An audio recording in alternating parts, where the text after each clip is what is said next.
অতিরিক্ত হলেই বিপদ, বড় অপারেশন হবে। যতটা প্রোটিন খাওয়া দরকার, প্রশ্ন সবাই করে, সবাই এটা জানতে চায় যে এটা আমার ঠিক হতে কতদিন লাগবে। সে ছোট সমস্যা হোক বা বড় সমস্যা হোক, মানুষ এটা নিয়ে ডাক্তারের কাছে যায়। অ্যালোপ্যাথিতে কী করে, অ্যালোপ্যাথিতে তোর যদি এখানে টিউমার হলো তাহলে কী করবে, কেটে বাদ দিয়ে দেবে। টিউমার ছোটো হলে ছোটো অপারেশন হবে, বড় হলে বড় অপারেশন হবে। বাট আমরা কি করি, আমরা পুরো শরীরটাকে জাজমেন্ট করি যে টিউমার জিনিসটা আমাদের কাছে অন্য জিনিস। অন্য জিনিস মানে ধর ওই টিউমারটা এখানে হয়েছে, এখানে টিউমার আছে, আমি টিউমারটাকে কাটলাম, কেটে রাখলাম এখানে। কি ওটা একটা মাংসের তলা, তাই তো? ছোট হতে পারে, বড় হতে পারে, আলটিমেটলি একটা মাংসের তলা। তো আমাকে দেখতে হবে যে শরীরের মধ্যে এই টিউমার তৈরির জন্য যে জিনিসগুলো লাগে, যেগুলো টিউমার তৈরি করে, সেগুলো শরীরের মধ্যে কতটা আছে। দ্বিতীয় হচ্ছে এই জিনিসগুলো নিয়ে কতটা টিউমার তৈরি হয়েছে। যা কিছু টিউমার আছে আমরা বাইরে থেকে দেখতে পাচ্ছি, বুঝতে পারছি যে এখানে টিউমার হয়েছে, এটা বাইরে আছে।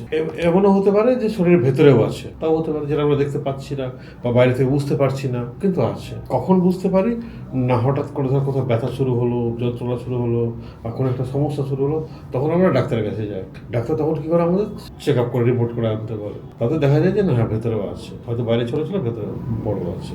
তখন ওরা কি করবে, অ্যালোপ্যাথি বালারা, ওরা যেখানে থাক ওরা অপারেশন করে, ব্রেনের ভেতরে থাক, মাথা থেকে শুরু করে পা পর্যন্ত ওরা কেটে বাদ দেবে। আমরা কি করবো, আমাদের কাছে টিউমার মানে হচ্ছে এক্সেস প্রোটিন বা প্রোটিন ওভারলোড। তুই যে মাংসের টিউমারটা কেটে রাখলি ওখানে, ওটা কি একটা প্রোটিনের দলা? কোথা থেকে এলো না, শরীর পরিচালনা করতে যতটা প্রোটিন খাওয়া দরকার আমি তার চেয়ে বেশি খেয়েছি বা বেশি শরীরকে দিয়েছি।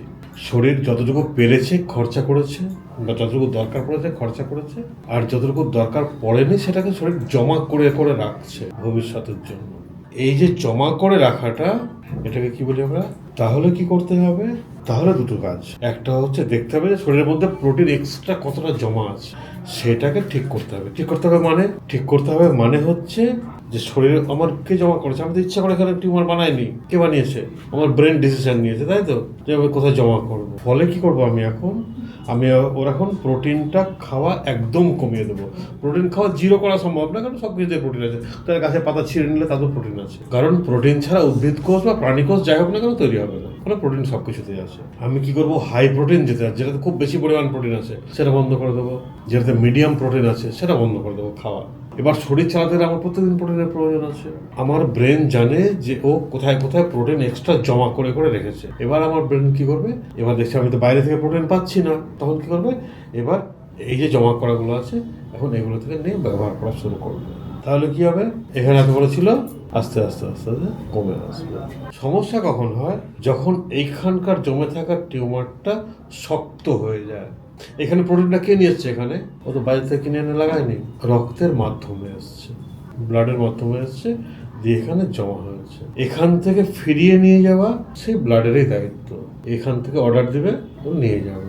সমস্যা কখন হয়, সমস্যা যখন এই প্রোটিনটা জমতে জমতে শক্ত হয়ে যায়, যেখানে রক্ত চলাচল কমে যায়, তখন একটু সমস্যা হয়। তখন আমরা কি করি, তখন আমরা এটাকে প্রথম কাজ হলো এটাকে নরম করার চেষ্টা করি। এটা কিভাবে নরম হবে, নরম হলে কি হবে, ভেতরে রক্ত চলাচলটা বাড়বে। শক্ত হলে আরেকটা সমস্যা কি হয় বলতো, ব্যথা শুরু হয়ে যায়। ব্যথা কেন হচ্ছে না, এখানে রক্ত চলাচল ঠিকভাবে করতে পারছে না, রক্ত চলাচলে বাধা পাচ্ছে, ফলে ব্যথা হচ্ছে। এই এখন একটা লোক এসেছিল, একটা পা এতটা মোটা হয়ে গেছে, একটা পা নর্মাল আছে, একটা পা এতটা মোটা হয়ে গেছে, এবং পাটা খুব শক্ত হয়ে গেছে, ও ব্যথাতে থাকতে পারছে না, 5টা 6টা করে ব্যথার ট্যাবলেট খাচ্ছে। কেন হচ্ছে, পাটা শক্ত হয়ে গেছে, রক্ত ঠিক মতো চলাচল করতে পারছে না, রক্ত চলাচল করতে বাধা পাচ্ছে, রক্ত ঠেলছে ওকে, কে ঠেলছে, হার্ট থেকে পাম্প দিচ্ছে, রক্ত পাঠাচ্ছে, কিন্তু রক্ত যেতে পারছে না, বাধা পাচ্ছে, ফলে ব্যথা হচ্ছে। এবার এটা যখন আস্তে আস্তে নরম হয়ে যাবে, কতটা ফলে থাক, নরম হয়ে যাবে, তখন কেউ ব্যথা চলে যাবে। ফলে কি দাঁড়ালো, যে আমাকে যদি শক্ত হয়ে যায় তাহলে আমাকে রক্ত চলাচলটা স্বাভাবিক হবে।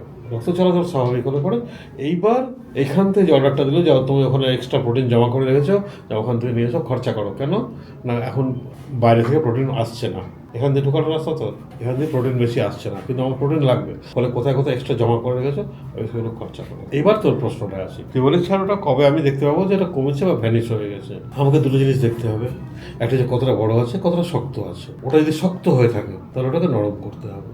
নরম করার জন্য যা যা লাগবে আমি দিচ্ছি, প্লাস কি দিচ্ছি, প্লাস নরম করার একটা ভালো জিনিস হচ্ছে ওই যে একটা মলম বানাতে বলেছি, কি দিয়ে বলেছি, হলুদ, চুন, গুড়, অ্যালোভেরা, এটা দিয়ে নরম করে দিয়ে মলম বানাতে বলেছি। ওটা লাগালে পরে কি হবে, এই জায়গাটা আস্তে আস্তে নরম হবে। তার সাথে আমরা কি করছি, তার সাথে আমরা এখানে কিছু এনজাইম দিচ্ছি, যেগুলো প্রোটিওলাইটিক এনজাইম, যেগুলো আমার প্রোটিনকে ভাঙতে সাহায্য করবে। আচ্ছা, এবার ওটা কখন খরচা শুরু হবে বলতে?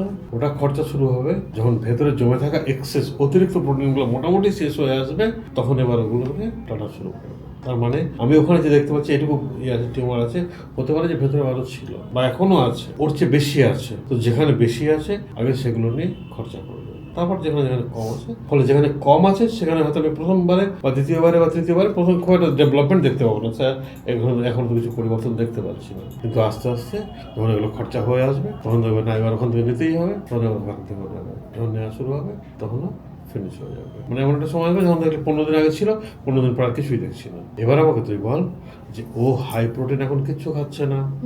হাই প্রোটিন কিসে আছে জানিস? যেগুলোতে আমরা বলি 20% উপরে প্রোটিন আছে, দুধ, ডিম, মাছ, মাংস, সোয়াবিন, ডালেও প্রচুর প্রোটিন আছে, 20% উপরে আছে। কিন্তু ডালকে কি বলি? ডালকে পাতলা করে খেতে বলি। ও ডাল ঘন ডাল খায় না পাতলা খায়?